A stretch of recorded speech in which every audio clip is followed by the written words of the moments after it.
O tema que eu pretendo falar hoje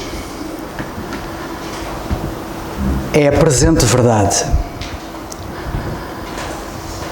Como nós meditamos na hora anterior, quando estávamos aqui na Ceia do Senhor,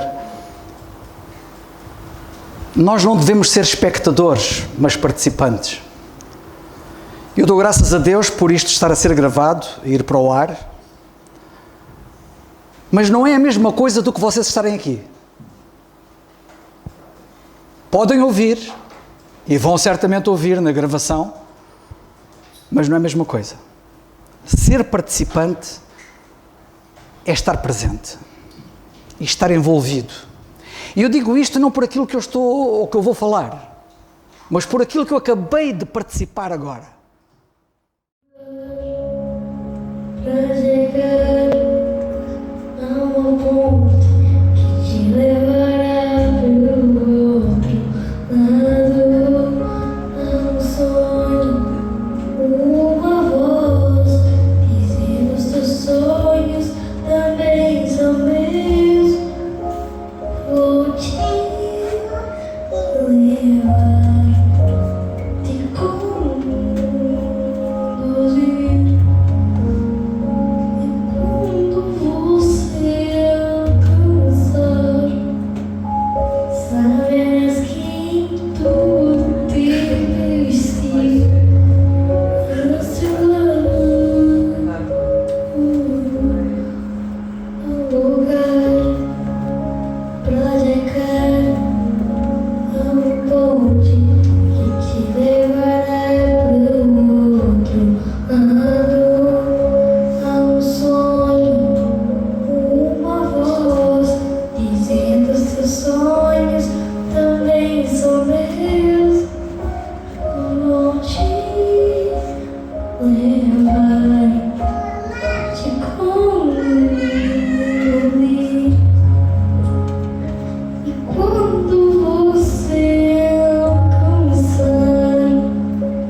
Há coisas que não se explicam.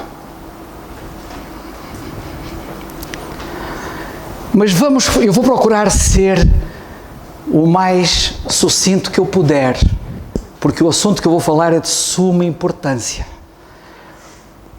Vocês têm hoje a oportunidade, se quiserem, de conhecer uma das coisas mais maravilhosas da Bíblia. É conhecer a Bíblia. Porque muita gente pega na Bíblia e não entende a Bíblia. Tem dificuldade em perceber a Bíblia. Segunda carta de Pedro 1,12 diz assim: pelo que não deixarei de exortar-vos sempre acerca destas coisas, Ainda que bem as saibais e estejais confirmados na presente verdade. E eu quero-vos falar sobre a presente verdade. Eu não sei se vocês todos sabem, mas a Bíblia, tomem bem atenção, a Bíblia é a verdade. O Senhor Jesus Cristo um dia estava a orar, lemos em João 17:17, e disse isto ao Pai: santifica-os na verdade. A tua palavra, disse ele, é a verdade. Agora, apesar deste livro ser a verdade, a Bíblia, é importante termos a noção que tem verdades presentes, passadas e futuras. E nós temos que estar confirmados, como escreveu Pedro, na presente verdade. Mas para estarmos confirmados na presente verdade, temos que saber qual ela é. Não incorrermos no erro de muitos que estão atidos a verdades passadas da Bíblia, que não são presentes, e a verdades até futuras, alguns. Nós temos que estar firmados, diz Pedro, na presente verdade. Sabem que há outra versão que diz temos que estar estabelecidos. Aliás, a versão King James em inglês diz devemos estar estabelecidos, que significa estarmos firmados. Nós temos que ter firmeza na presente verdade. Solidificados. Como eu disse, há pessoas que estão firmadas em verdades passadas da Bíblia, mas não presentes. E isso não conta. E até direi mais, isso é perigoso. Também significa, para quem quiser saber, é só uma questão de ir ler na língua grega o significado desta palavra, que foi traduzida na nossa versão por confirmados, também significa certificados. Nós temos que estar certificados na presente verdade. E eu podia, se fosse por aí, poderia falar muito sobre certificação. Uma autoridade de certificação, também conhecida por AC, uma autoridade em certificação no nosso país, é uma entidade confiável, é uma entidade responsável por emitir e gerir certificados que são emitidos em várias áreas. A autoridade para a certificação de que eu estou aqui a falar e que Pedro fala é a palavra de Deus. Esta é a autoridade para a certificação. Mas atenção, as certificações, quer aqui nesta vida, quer aqui na palavra de Deus, não são eternas. E já vão perceber em que é que eu quero dizer isso, que é para não me descompreender. As certificações não são eternas. As certificações bíblicas têm prazo de validade. Tal como as certificações aqui. E por isso é que as pessoas precisam de tirar várias certificações, porque senão elas ficam anuladas. Senão elas perdem validade. Quando é o caso disso, de se tirarem novas certificações. A certificação, para valer, tem que estar válida. E nós temos que ter uma certificação válida connosco hoje da Bíblia. Algumas certificações da Bíblia já caducaram, já não estão válidas. E já vão perceber. A Bíblia emite certificados e a mesma Bíblia, revoga certificados. Algumas certificações, como eu disse, já caducaram. E por isso, tendo caducado, hoje essas certificações estão inválidas. Ou seja, não valem, não têm valor. A Bíblia mantém os registros de todos os certificados. De todos os certificados emitidos e de todos os certificados que foram revogados. E por isso nós temos que estudar a Bíblia. Para nós percebermos isto, temos que estudar a Bíblia. Vamos a isso. Só podemos estudar um bocadinho hoje, ok? Pela rama. Vamos ver alguns exemplos. Não há nada como um bom exemplo para podermos perceber. Por exemplo, o que é que a Bíblia ensina acerca da alimentação, da comida que nós comemos? Vocês já algum dia se dedicaram à Bíblia para ver o que é que a Bíblia ensina sobre alimentação? Por exemplo, antes do dilúvio,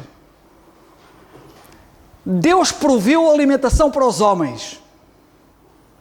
E a alimentação que Deus tinha determinado, que Deus tinha certificado para os homens comerem, lemos em Gênesis no capítulo 1, logo no princípio da Bíblia, não vamos ler para não perder tempo, porque eu tenho muita coisa para dizer.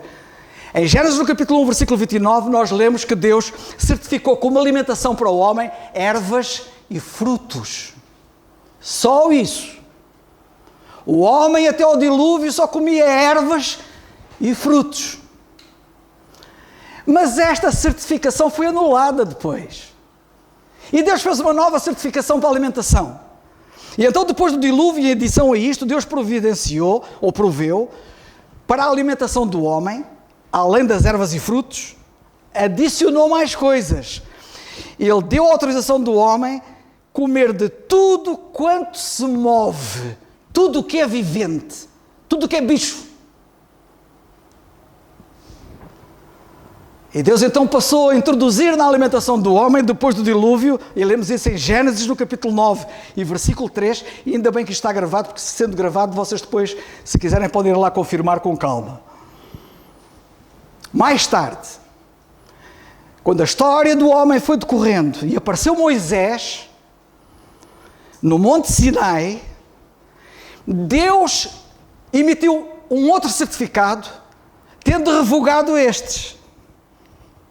E o novo certificado que Deus emitiu era que o homem ficasse limitado no regime da sua alimentação apenas a certos animais. Até ali podia comer qualquer animal. A partir de Moisés, no Monte Sinai, Deus limitou os animais que eles podiam comer e disse: há animais que vocês não podem comer, e lemos isso em Levítico capítulo 11. E eu vou citar. Vocês ouvem? Deus disse assim: falai aos filhos de Israel dizendo, no versículo 2 até ao versículo 8, falai aos filhos de Israel dizendo: estes são os animais que comereis, de todos os animais que há sobre a terra. Tudo o que tem unhas fendidas. Aparentemente parece que podiam comer tudo, não, mas não é tudo. Tudo o que tem unhas fendidas, e a fenda das unhas se divide em duas e remói entre os animais que comereis. Destes, porém, não comereis. Dos que remoem, ou dos que têm unhas fendidas. O camelo que remói, mas não tem unhas fendidas, este vos será imundo. Vocês não podem comer carne de camelo. E depois, continuando, vemos também não podiam comer carne de coelho. Não podiam também comer lebre e também não podiam comer porco, porque os animais que eles podiam comer tinham que ter duas características: tinham que ter a unha fendida e tinham que remoer. Também não podiam comer carne de cavalo, porque o cavalo remoe, mas não tem a unha fendida, que tem o casco. O porco, por exemplo, tem a unha fendida, mas não remoe, por isso era imundo, não podiam comer. Isto para resumir. Não posso estar aqui com muitos detalhes, mas penso que vocês terão entendido. Mais tarde, porém, na história, Deus revogou todos estes certificados passados e passou a vigorar um novo certificado. Para a alimentação, estamos a falar de alimentação, ok? E houve um dia que Deus resolveu introduzir na história do homem uma nova dispensação, que é a dispensação da graça de Deus, que é a dispensação em que nós estamos a viver agora. A palavra dispensação quer dizer administração, resumidamente. Deus tem administrado os homens de várias maneiras, várias dispensações, mas a administração que passou a vigorar com a conversão do apóstolo Paulo passou a ser outra. E nessa administração, na dispensação da graça de Deus, que foi dada ao apóstolo Paulo, ela não existia antes de Paulo. Efésios capítulo 3, versículo 2, Deus disse isto e Paulo registou. Na primeira carta a Timóteo, capítulo 4, versículos 4 e 5, disse isto. Agora, notem como agora mudou a certificação. Toda a criatura de Deus é boa. E não há nada que rejeitar. Desde que não nos faça mal à saúde. Podem comer carne de porco, agora. Podem comer coelho, podem comer lebre. Nada agora está privado. Reparem, toda a criatura de Deus é boa e não há nada que rejeitar. Não há nada que rejeitar. Sendo recebido com ações de graças, porque pela palavra de Deus e pela oração é santificada. Esta é uma das razões porque nós temos o bom princípio e hábito bíblico, nós que somos crentes no Senhor Jesus Cristo, de antes de comer, curvar as cabeças e agradecer a Deus pela comida. É evidente que enquanto todas estas 4 instruções são para o nosso ensino, porque toda a Bíblia foi escrita para nosso ensino, não é? Não são todas dadas para a nossa obediência. Elas vigoraram, cada uma delas no seu tempo, e deixaram de vigorar. E agora precisamos saber qual é que está em vigor, que é a última. A pergunta é esta: aqueles outros textos que eu citei inicialmente são verdade? São. Mas não são a presente verdade. Compreende? São verdade. Comer só frutas e erva. Isso é verdade. Mas não é a presente verdade. E tudo o resto, eu não vou repisar aquilo que eu já disse. Outro exemplo. Que é para vocês, eu quero que vocês sejam ajudados. Para conhecerem, este livro é fantástico. Mas este livro tem que ser bem manejado. Para que não nos envergonhemos, como disse Paulo a Timóteo. Maneja bem a palavra da verdade para que não te envergonhes. Senão vamos passar vergonha. Há alguns religiosos aí que dizem que a gente não pode comer carne de porco, que não pode comer carne de coelho, que não pode comer sangue, que não pode comer isto, que não pode comer aquilo. Hoje não há nada que rejeitar. Temos que conhecer a presente verdade. Outro tema muito importante, a oração. A oração. Faz parte da verdade. Já algum dia vocês tinham pensado que a oração tem muito que se lhe diga? O Senhor Jesus Cristo, quando estava cá na terra, um dia disse isto, em Mateus 21, 22. E tudo o que pedirdes em oração, crendo, o recebereis. Isto é verdade? É. É a presente verdade? Não é. Porque vocês tudo o que pedirem hoje, tudo o que pedirem crendo, vocês não vão receber. Garanto-vos. Mas o Senhor Jesus Cristo não disse isto? Disse. Isto era um certificado para o tempo em que Ele o disse. Marcos 11, 24. Por isso vos digo, disse Ele, que tudo o que pedirdes orando, crede que recebereis e tê-lo-eis. O Senhor Jesus Cristo disse isto. Mas atenção, Ele estava a falar a quem? Aos seus discípulos. No seu tempo, quando esteve aqui na terra, ok? Em João 14, 13, vamos assim: e tudo quanto pedirdes em meu nome, eu o farei, para que o Pai seja glorificado no Filho. E em João 15, 16, ele disse isto: não escolhestes vós a mim, estava a falar aos 12 apóstolos, não escolhestes vós a mim, mas eu vos escolhi a vós, e vos nomeei para que vades e deis fruto, e o vosso fruto permaneça, a fim de que tudo quanto em meu nome pedirdes ao Pai, Ele vos conceda. Tudo. Ouviram? Vamos comparar isto que o Senhor Cristo disse com o que o apóstolo Paulo diz mais tarde, com a introdução da tal nova administração, que é a dispensação da graça de Deus em que nós vivemos agora, hoje. Paulo disse isto: não estejais inquietos por coisa alguma, em Filipenses 4, 6. Antes as vossas petições sejam em tudo conhecidas diante de Deus pela oração e súplicas, com ação de graças. Qual é o resultado? Não é o mesmo que o Senhor Jesus Cristo disse. Não vamos ser atendidos nas nossas preces. Não quer dizer que não possamos ser, mas não temos essa garantia. Antes, a garantia é esta: e a paz de Deus, que excede todo o entendimento, guardará os vossos corações e os vossos sentimentos em Cristo Jesus. Ou seja, tens um problema, não te aflijas. Ora a Deus, seja lá qual for o assunto. Ora. Qual é o resultado? Tens a garantia que vais ter o problema resolvido? Não, não tens essa garantia. Mas há uma coisa que eu te garanto: vais ficar em paz. suceda o que suceder. Este é o ensino, ok? Em Romanos 8:26, o apóstolo Paulo, presente verdade agora, diz, e agora vocês vão perceber porque é que aquilo que o Senhor Jesus Cristo hoje não está em vigor. Ele diz que nós não sabemos o que havemos de pedir como convém. Sabe o que é que o apóstolo Paulo diz em relação ao período da dispensação da graça que estamos a viver? Que nós não sabemos pedir. Agora imagina, se nós não sabemos pedir, se Deus nos fosse dar tudo o que nós pedimos, olha a desgraça que era. Nós não sabemos pedir o que convém. Então se eu não sei pedir o que convém, se Deus atender àquilo que eu pedir, vai ser uma desgraça. Certo?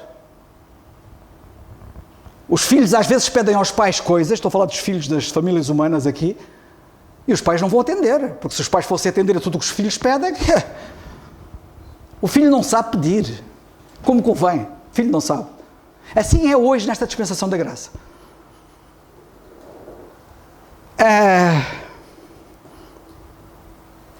E agora para vocês poderem perceber, porque é que o Senhor, só um pequeno parênteses, que eu tenho pouco tempo, um pequeno parênteses esclarecedor, porque é que o Senhor disse aos seus 12 apóstolos que tudo o que eles pedissem, para eles pedirem que lhes seria concedido, e a nós não?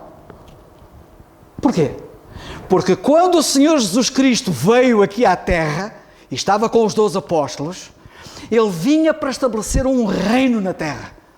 Um reino onde não vai haver enfermos, onde as pessoas vão todas falar e entenderem-se, não tem o problema nem a barreira das línguas, as pessoas vão ter tudo em comum, etc, etc, etc. Não tenho agora tempo para estar a explicar isso. E o Espírito de Deus estaria de tal maneira a controlá-los que aquilo que eles pediam só podia ser certo. Hoje não. Hoje estamos numa dispensação diferente e por isso não sabemos como pedir. Mas ali eles estavam controlados pelo Espírito e podiam pedir o que quisessem, porque iam pedir certo. Estariam comandados pelo Espírito. Não tenho tempo para explicar isto, mas esta é a realidade. A pergunta que eu faço é: os outros textos bíblicos que eu citei inicialmente são verdade? Tudo o que pedirdes em meu nome eu farei, como disse o Senhor, são verdade, mas não são a presente verdade. E nós temos que estar confirmados na presente verdade. E hoje, repito, se tiverem um problema, orem. Qual vai ser o resultado? A paz de Deus vai dominar os vossos corações. E nessa situação o Senhor até pode resolver, e até pode fazer um milagre. Pode, mas não garante, ok? É diferente. Outro tema: finanças. Finanças. O Senhor Jesus Cristo, quando estava aqui na Terra, disse esta célebre frase, Sermão da Montanha, capítulo 6, versículo 19 de Mateus: não ajunteis tesouros na terra. O Senhor Jesus Cristo disse isto: não ajunteis tesouros na terra, onde a traça e a ferrugem tudo consomem e onde os ladrões minam e roubam. Muitos ficam confusos quanto a isto. Se o Senhor Jesus Cristo disse para não fazermos tesouros na terra, então está errado ter conta bancária. Está errado ter depósitos a prazo. Está errado ter certificados do Tesouro ou do Forro. Ou outro tipo de investimentos. Está errado. Porque o Senhor disse para não fazer tesouros na terra. O Senhor não ordenou isto? Ordenou. Está certo ou está errado, então, poupar e guardar dinheiro no banco, por exemplo, para uma eventualidade futura, para uma segurança, como vocês sabem e compreendem? Porquê que era assim? Porquê que o Senhor Jesus Cristo, quando estava cá com os 12 apóstolos, disse aquilo? Mais uma vez, quando o Senhor estava cá, Ele vinha para estabelecer o seu reino milenar. E o reino que Ele ia estabelecer ia afetar a parte financeira. E eu vou-vos dar apenas um pequeno exemplo. Por exemplo, para vocês poderem perceber isto estava em conjunção com, por exemplo, a altura dos impostos. Sabem que na altura também se pagava impostos. Mateus, por exemplo, tinha sido cobrador de impostos. No Império Romano, eles estavam debaixo do Império Romano, os romanos cobravam impostos e as pessoas tinham que pagar impostos. Em Mateus 17, 24, lemos isto. Chegando eles a Cafarnaum, o Senhor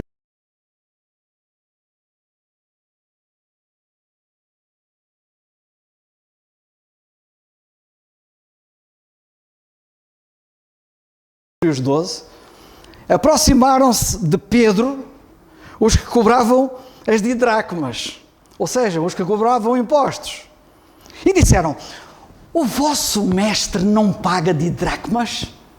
Jesus não paga didracmas, não paga impostos?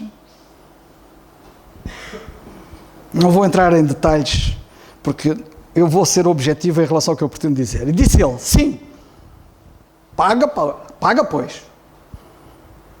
E entrando em casa, Jesus lhe antecipou-se, antes que alguém dissesse mais alguma coisa, dizendo: que te parece, Simão, que era Pedro, de quem cobram os reis da terra os tributos, ou o censo, ou os impostos? Dos seus filhos ou dos alheios? Disse-lhe Pedro: dos alheios. Disse-lhe Jesus: logo estão livres os filhos. Mas, disse-lhe Pedro: dos alheios, logo estão livres os filhos, disse-lhe Jesus. Mas, para que os não escandalizemos, disse o Senhor Jesus Cristo: olha, Pedro, vai ali ao mar, lança o anzol, porque Pedro era pescador antes, lembram-se disso? Lança o anzol e tira o primeiro peixe que subir. O primeiro peixe que for fisgado lá no anzol, saca-o para fora. Abrindo-lhe a boca, vais abrir a boca, não só para tirar o anzol, mas vais abrir a boca e vais encontrar um estáter, que é uma moeda daquele tempo, uma moeda romana. Toma-o, o estáter, e dá-o aos cobradores de impostos. Por ti e por mim vais pagar os nossos impostos. Já viram porque é que eles não precisavam de juntar tesouros da terra? Porque o Senhor supriria todas as suas necessidades. Todas! Olhai para os lírios, olhai para as aves. Eles trabalham? Não trabalham. E nem Salomão se vestiu esplendorosamente como os lírios do campo. E as aves do céu, o vosso Pai Celestial não cuida delas. Ele vai cuidar de vós também. Era assim que funcionava. Vocês não podem ir por aí hoje. Essa não é presente de verdade hoje. Por isso, nós lemos que o Senhor disse ao jovem rico que queria ser salvo: mestre, o que é que eu tenho que fazer para herdar a vida eterna? E o Senhor disse-lhe: olha, tens que fazer isto, tens que guardar os mandamentos. Eu tenho guardado isso tudo. Mas falta-te uma coisa: vai, vende tudo o que tens, vem e segue-me. E ele não quis fazer isso. E perdeu-se. Porque uma pessoa, para ser salva na época, tinha que vender tudo. Tomem atenção. Quando eu digo que tinha que vender tudo, era todos, não era só o jovem rico. Há alguns que pensam que o Senhor disse aquilo ao jovem rico para testar a fé dele. Mentira! O Senhor disse isto ao jovem rico como disse a todas as pessoas na época. Todas tinham que vender tudo. E depois o Pai Celestial ia cuidar deles todos. Como cuidou naquela hora do imposto, foi ao mar, abriu a boca de um peixe e estava lá a moeda certa para pagar aquilo que era necessário.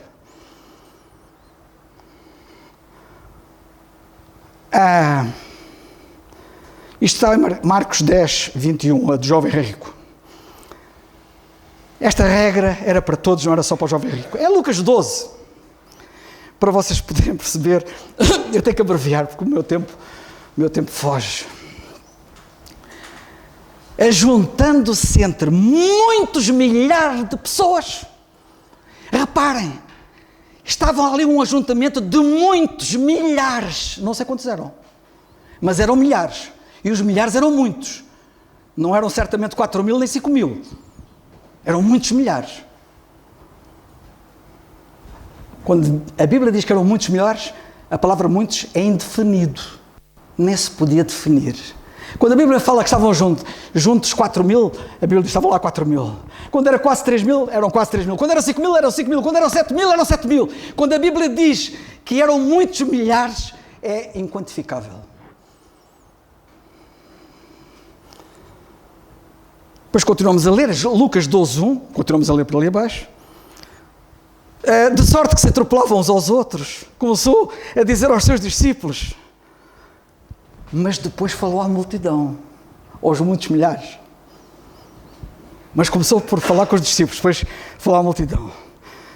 Aos discípulos disse, acautelai-vos primeiramente o fermento dos fariseus, que é a hipocrisia. Não temas ao pequeno rebanho, porque o vosso Pai agradou dar-vos o reino. Falando à multidão, ele disse, vendei tudo o que tendes. Vendei tudo o que tendes. Vocês já fizeram isso? Aqui, que estão aqui? Não têm que fazer. Porque isto é verdade? É. Mas não é presente verdade. Vendei tudo o que tendes. Fazei para vós bolsas que não se envelheçam, tesouro nos céus que nunca acabe. Lá está. Não junteis tesouros na terra, tesouros no céu. Onde não chega o ladrão e a traça não rói. Mesma linguagem do Sermão da Montanha. Quando há alguns ignorantes na Bíblia, porque eles até podem ser muito mais sábios que eu em muita coisa, dizem que aquilo foi só com o jovem rico, que só ele é que teve que vender tudo. Sabem que os discípulos estavam presentes, os 12. Quando o jovem rico recusou vender tudo e foi-se embora, sabem o que é que os 12 disseram?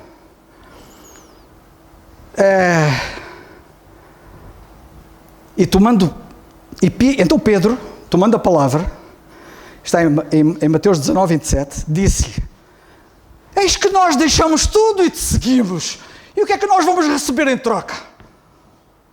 O que é que ele disse, Pedro? Nós deixamos tudo. Não era só o jovem rico que tinha que deixar tudo. Então e nós? Ele não era pescador. Eles deixaram tudo, deixaram as redes, deixaram os barcos, deixaram tudo. Era assim. Mateus era cobrador de impostos, também deixou de cobrar impostos. Deixaram tudo, todos deixaram tudo. O Senhor tinha 12 apóstolos, como vocês sabem. E um dia ele disse-lhes assim, olha, vocês sabem de uma coisa, também tem essa questão muito rigoroso, hein? Não possuais ouro nem prata, nem cobrem os vossos cintos. E eles cumpriram isto rigorosamente, escrupulosamente à risca.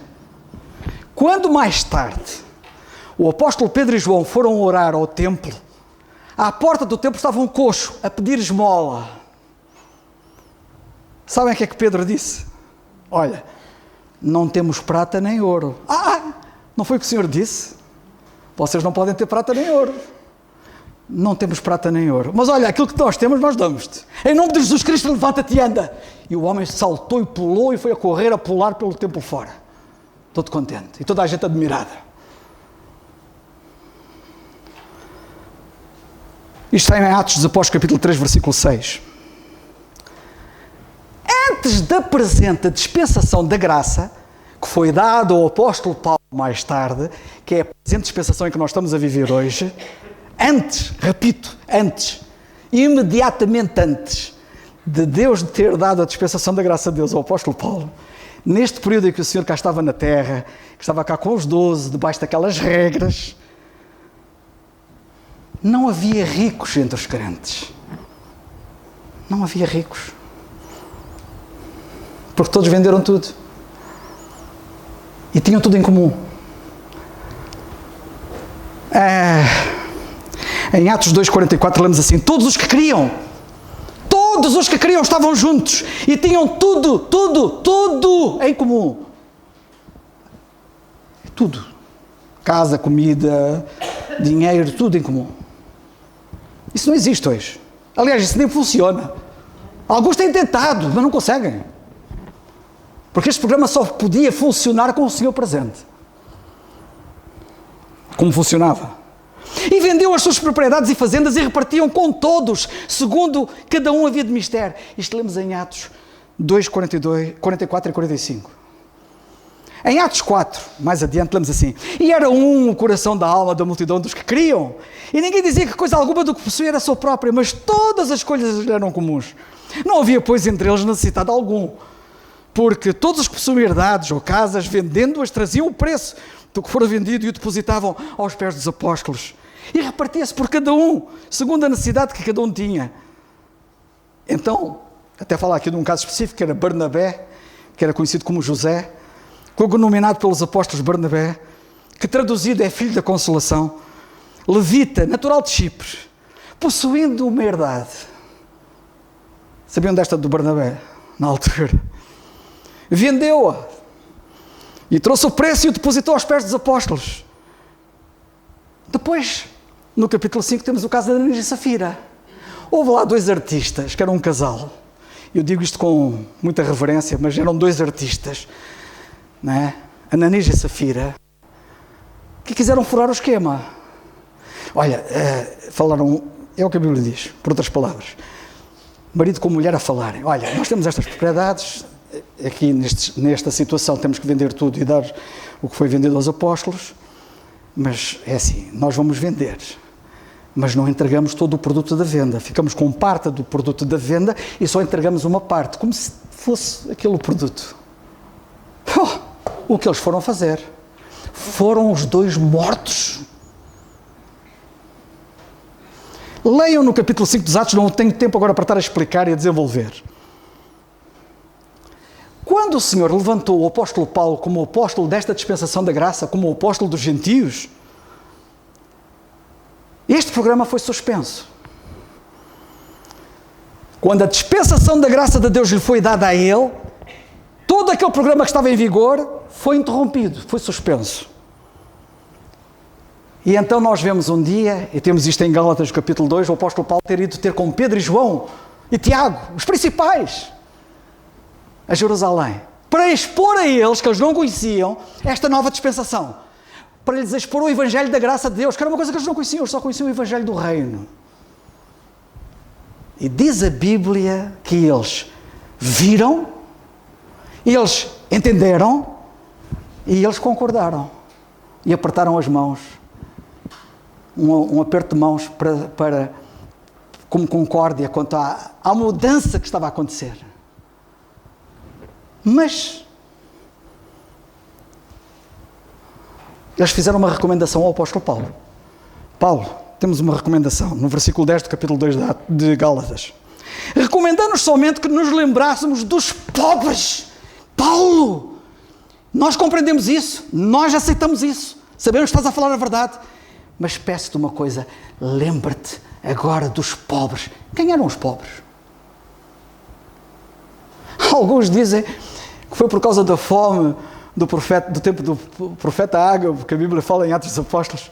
Estão completamente equivocados, porque se houve uma fome mundial, que Ágabo fala acerca disso, eram todos afetados, não eram só os de Jerusalém.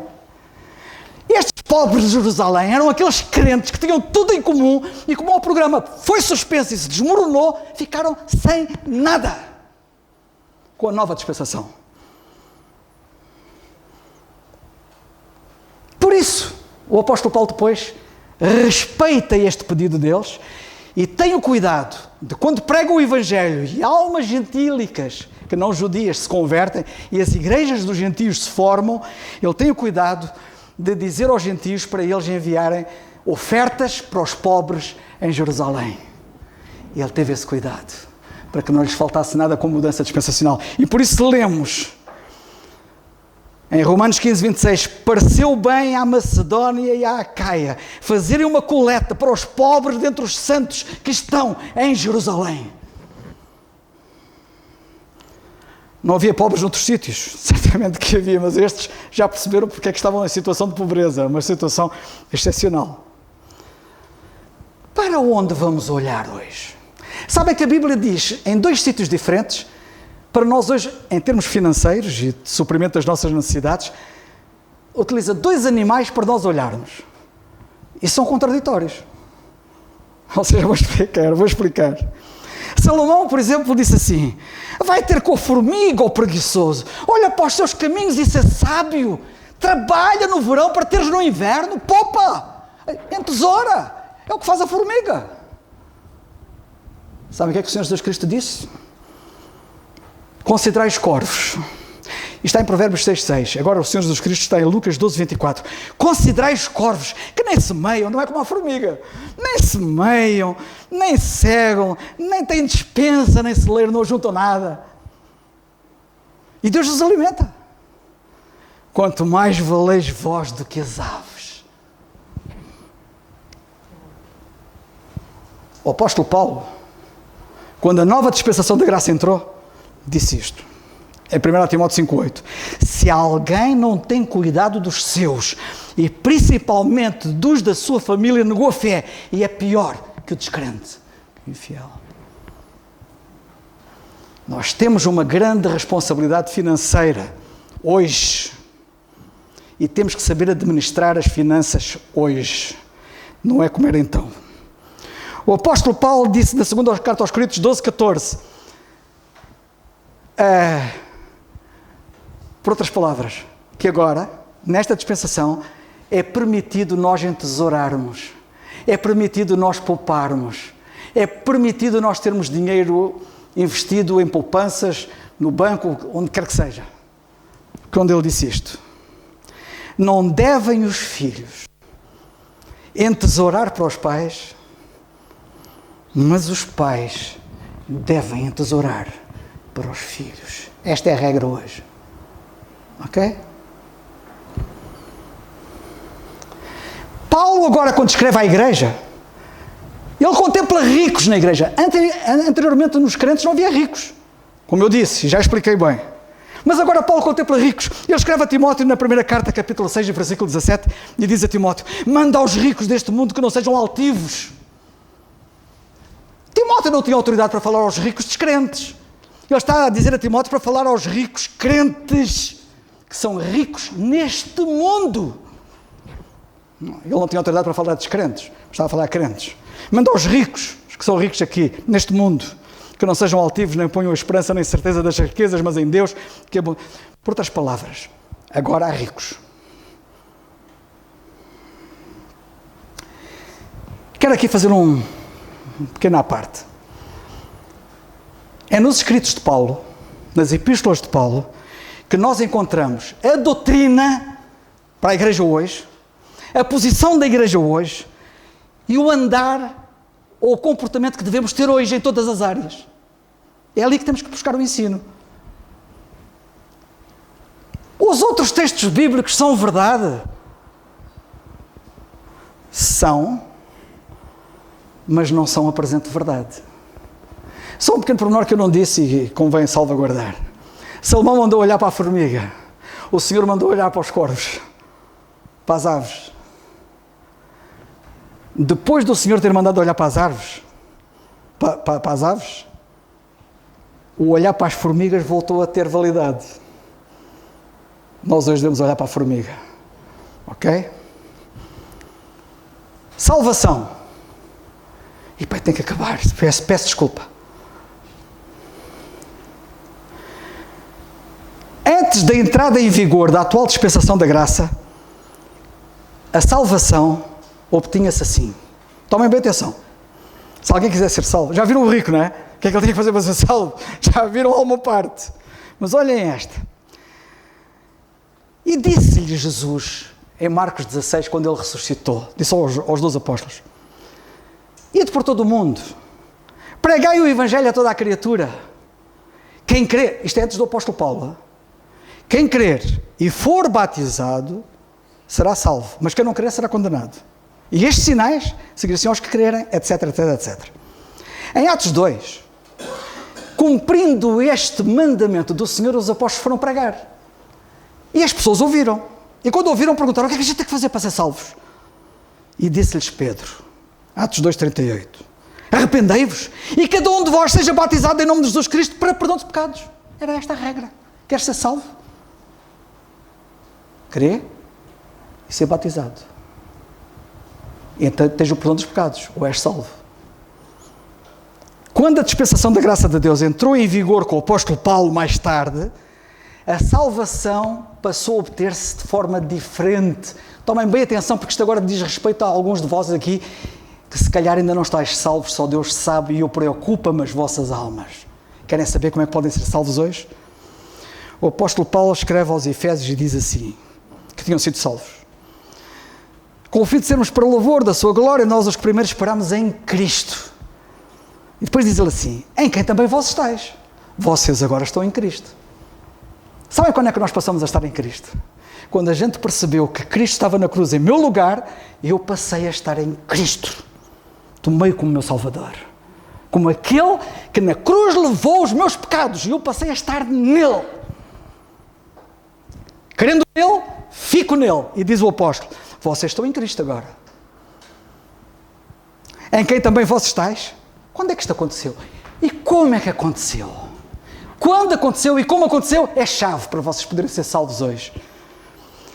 Isto aconteceu, ouçam bem, depois que ouvistes a palavra da verdade, e vocês estão a ouvir a palavra da verdade, estão a ouvir a palavra da verdade hoje, depois que ouvistes a palavra da verdade, o evangelho da vossa salvação,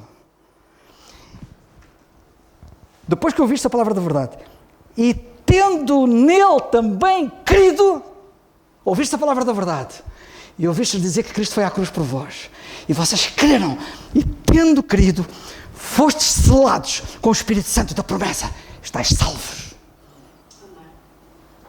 O que é necessário? Ouvir a palavra e crer. Não é crer no que eu digo, não é crer em mim, é crer na palavra que Deus diz como é que nós somos salvos hoje. Querem ter uma confirmação disso? Paulo e Silas um dia foram presos. E o carcereiro que estava a tomar conta deles, estava lá, não vou entrar em pormenores da história, mas o homem chegou a uma certa altura, não interessa os pormenores, quis ser salvo. E virou-se para Paulo e disse assim, senhores, o que é que eu tenho que fazer para ser salvo? O homem estava impressionado com o testemunho deles. O que é que eu tenho que fazer para ser salvo? Sabem qual foi a resposta? Crê no Senhor Jesus Cristo e serás salvo. Ponto. Final. Não é preciso mais nada. Crê apenas. Confirma o que temos na carta aos Efésios, ok? Agora é apenas crer. Os outros textos bíblicos são verdade. Marcos 16 é verdade, Atos 2 é verdade. São verdade. Mas não são a presente verdade. Olha, vocês são uma delícia, eu gosto muito de vocês. Tenho aqui mais, mas eu também tenho que ser razoável. Que Deus vos abençoe, nos abençoe. E se algum de vocês quiser ser salvo, na hora, agora, não tem que fazer nenhuma peregrinação. Em pensamento, diz, Senhor, obrigado porque o Senhor Jesus morreu por mim na cruz. E eu identifico-me com Ele e percebo que Ele estava em meu lugar. Identifico-me com Ele, creio nele como meu Salvador. E a Bíblia diz, és salvo. Sonda-me, Senhor, e me conheces, quebranta o meu coração, transforma-me conforme a tua palavra e enche-me até que em mim se ache só a ti.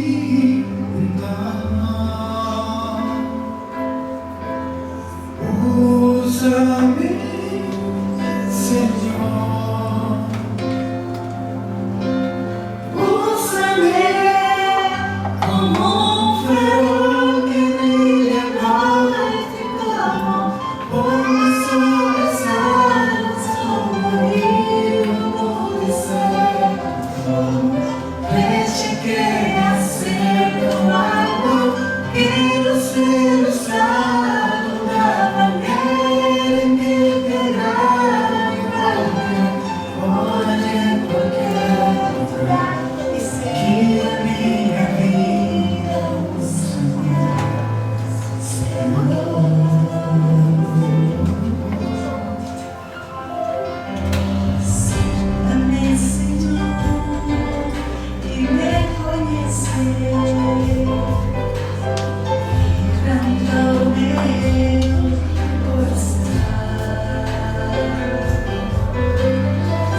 comigo.